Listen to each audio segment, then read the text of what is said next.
The senator from Illinois. I ask consent the quorum call be suspended. Without objection. And I ask unanimous consent the Senate proceed to a period of morning business with senators permitted to speak therein for up to 10 minutes each. Without objection. I ask unanimous consent the Senate proceed to consideration of calendar number 253, Senate 1886. The clerk will report.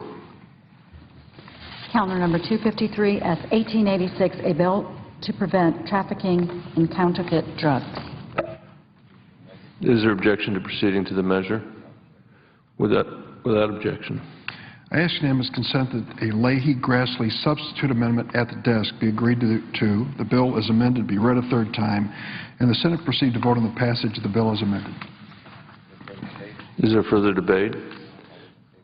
If not, all those in favor say aye. Aye. All those opposed say no. The ayes appear to have it. The ayes do have it. The bill as amended is passed.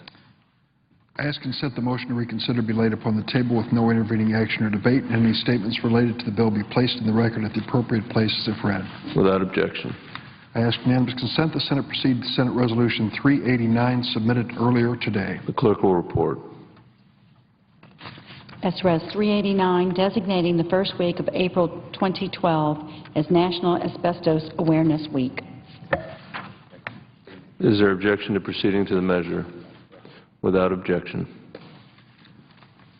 I ask unanimous consent the resolution be agreed to, the preamble be agreed to, the motion to reconsider be laid upon the table with no intervening action or debate, and any statements be placed in the record as if read.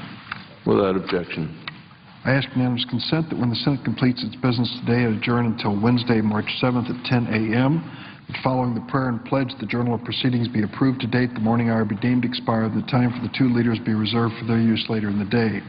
That following any leader remarks, the Senate proceed to a period of morning business for 1 hour with senators permitted to speak therein for up to 10 minutes, each with the time equally divided and controlled between the two leaders or their designees, with the Republicans controlling the first half and the majority controlling the final half.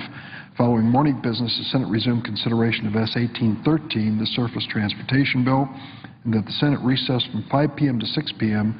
to allow for a senators-only briefing. Without objection. We continue to work toward a path to finish the Surface Transportation Bill, Mr. President. If there's no further business to come before the Senate, I ask that it adjourn under the previous order.